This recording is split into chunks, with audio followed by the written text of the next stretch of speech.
Hey guys, it's Max Mahalo Video Games, and this is my first impression of No More Heroes, Heroes Paradise for the PlayStation 3. This is a direct port from the Wii game, and you know what?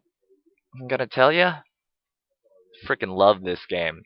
Um, it just has everything that I like, but now I can actually play it on a controller, and not a Wii controller, because I mean, there's really nothing that controller brought to the game except for a little bit of swinging action. But with this, you can actually control what you want to do, get combos, things like that. And they've actually added things into this game, which is awesome. If you've played the sequel, there's these dream sequences which allow you to fight the second game bosses just in just a weird, crazy like UFC setting, which is fine, you know. And I really like the fact they've added new stuff. There's like new jobs.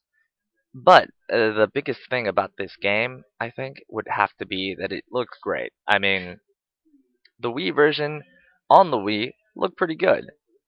And granted, it's not, MGS4 or some of like the high rendered games, yes.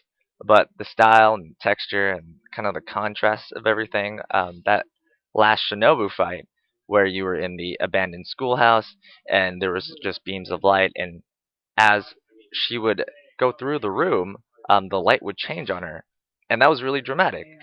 And I didn't think that it would make that big of a difference putting it into HD. And of course, it helps that all the characters in this game are really interesting. They're vibrant. They have a lot of character to them, and that just adds that level of depth that makes you want to play this game, even if you do have the Wii game. So, if you like this series, it's definitely a nostalgia game. I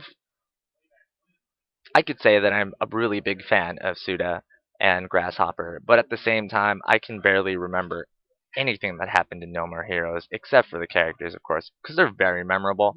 And when I started playing this, it really brought back a lot of memories of how I played the game, and you know, it added another level because it actually seemed like there was a system to it instead of just me waving my hands around and pressing buttons like I used to do in the Wii version of it. So, with that, I would have to give this game an 8. I mean, it being pretty is a very big boost for this series.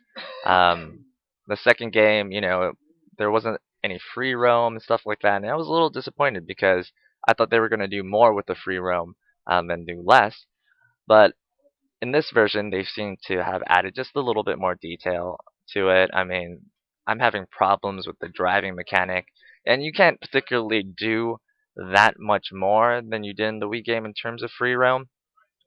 But you see a few interesting cars, you can see things break. So, I mean, that's all I really need in terms of free roam. Um, so yeah, I give this game an 8, and I suggest if you are a fan of the series or you just want to play a really kind of trippy alpha game. I mean, it's very shallow, but at the same time, sometimes shallowness is refreshing. So, pick up the game, keep on watching the videos. I have a lot more. And yeah, I'm going to run through the game and then do all the free battles and try to get all the items and have a little customize all your characters and see all the costumes video. So, I will see you then.